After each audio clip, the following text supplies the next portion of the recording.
Doctor आहे, भरपूर लोक काम करणारे आहेत, तर काय कोणी शिक्षक आहेत, म्हणजे वेगवेगळ्या क्षेत्रामध्ये कार्यरत आहेत. आणि तसे आपले हे दादा काय ना प्रफुल्ल पाटील, तर दोघं भाऊ इथं होते. तर ते प्रफुल्ल पाटील दादा आपल्या शाळेत शिकून पुण्यामध्ये आज जॉब करतायत आणि ते पण इंजिनियर होऊन. तर आपल्या शाळेचं नाव ते तिथं रोशन करतायत. आणि जेव्हा त्यांनी शाळेत प्रवेश केला, माझं लक्ष होतं हे काहीतरी कामानिमित्त मी, मला वाटलं की फॉर्म जमा करायला येत आहेत, पण ते शाळेकडे कुतूहलाने पाहते. बघा, ज्यावेळेस आपण आपल्या गावाला जातो की नाही बऱ्याच वर्षांनी, त्यावेळेस गावाकडे एक आत्मीयतेने पाहतो. तसं ते या ठिकाणी 3 वर्ष शिकल्यामुळे त्यांना त्यावेळेचे शिक्षक आठवले, त्यावेळेचे त्यांनी केलेल्या मस्त्या आठवल्या, त्यावेळेचा केलेला अभ्यास आठवला, त्यावेळेचा केलेला गमती जमती आठवल्या, आणि खास करून मित्रमंडळी आठवले, खेळलेले खेळ आठवले. आणि त्यांनी बघा आता नावं सांगितले, आणि विशेष म्हणजे त्यांनी जी नावं सांगितले ती सगळी त्यांची बॅच अगदी वेल सेटल आहे. आणि आता त्यांचं पण सेटलमेंट पुण्याला झालंय, ते पुणेकर झालेले आहेत. अगदी टोनिंग सुद्धा छान असं मस्त आहे त्यांचं. बघा, घरी आहे राणे, गावाकडे हिंदी, शिक्षणाचं माध्यम मराठी, उच्च शिक्षण इंग्लिश मध्ये, आणि आता पुण्याला सगळ्याची सरमिसळ, पण तरी त्यांची लँग्वेज खूप छान आहे. तर दादाचं स्वागत, तुम्ही टाळ्या वाजून करा दादाचं. आणि तुम्हाला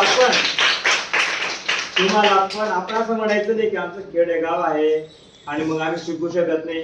ते आपल्याच शाळेतनं शिकून मोठे इंजिनियर झाले. तसं तुम्हाला त्यांच्याकडून काहीतरी गाईडलाईन घेऊन आदर्श त्यांचा घ्यायचा आहे. आणि मग तुम्ही सगळे इंजिनियर व्हायचं नाही, तुम्हाला जे क्षेत्र आवडत असेल त्या क्षेत्रामध्ये तुम्ही जायचं आणि मोठं व्हायचं. ते बघा, 2च शब्द 2-3 वाक्य तुम्हाला सांगतील त्यांच्या टिप्स. सर्वांना तुम्हाला मोठं होऊन काय बनायचं आहे,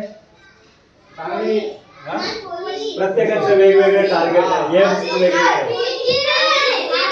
हा, त्यांना 2च कान आहेत, एकच बोला. बघा, आता कोणाला डॉक्टर, कोणाला इंजिनियर, कोणाला पोलीस बनायचं आहे, तर सर्वांनी त्यानुसार जर अभ्यास केला तर 100% बनणार. कसं असतं माहिती, तुमच्याजवळ अजून टाइम आहे. आम्ही पण मोठे झाल्यानंतर आम्हाला कळलं, आम्ही खूप मस्त्या वगैरे केल्या, आम्ही त्या टायमात अजून अभ्यास केला असतं तर अजून बेटर झालं असतं. तुम्ही आजच विचार करा काय बनायचं, त्यानुसार अभ्यास करा, आहे ना.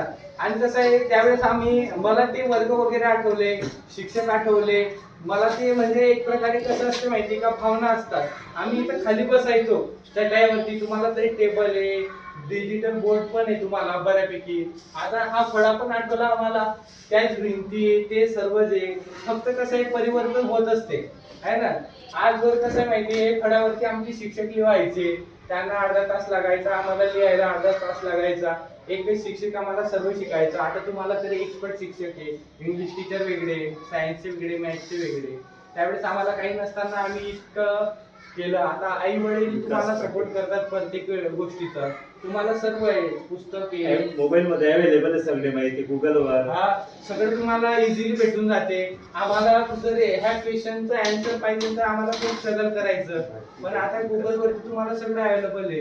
तुम्हाला सर्व फॅसिलिटीज, आई वडील मदत करतात तुम्हाला. त्यावेळेस आम्हाला एकच पाटी असायची, पाटी ते पण तुटलेली, तरी आम्ही शिक्षण घेऊन सगळ्यात मोठं झालो, काहीतरी बनलो. कोणी इंजिनियर बनला, कोणी आर्मीत गेला, कोणी सर बनले. आता तुम्ही काही बनवू शकता, पण तुमचा अभ्यास एकमेव मुलांना कोण घडवते, आई वडील आणि शिक्षक. मार्गदर्शन करणारे हेच असतात आपल्याला. त्यांना कधी विसरायचं, त्यांच्याकडनं मार्गदर्शन घेत घ्यायचं. आणि कसं आहे, चांगल्यासाठी सांगणारे आपल्याला. खेळामध्ये पण टाइम द्यायचा, एज्युकेशनला पण टाइम द्यायचा. सरांनी जे शिकवलं ते घरी गेल्यानंतर तुम्ही परत वाचता का, सरांनी जे सांगितलंय ते तुम्हाला उत्तर देता येईल का. तर हे प्रत्येक गोष्टी अभ्यास करायचा, आहे ना. कसं आहे, आणि आदर सत्कार करायचा, कोणाला रिस्पेक्ट देऊनच बोलायचं. आणि संगत चांगली ठेवायची. विचित्र संगत म्हणजे कसं असते, सर्व मित्र मिळून सगळ्या व्यवस्थित अभ्यास करायचा. माझं मीच बघणार, तो त्याला सांगणार नाही, तो पुढे जाणार, असं नाही करायचं. त्याला आपल्याला जे येते ते समोरच्याला सांगायचं, त्याला येते तो आपल्याला सांगणार. ग्रुप स्टडी करायचा, आहे ना. चला,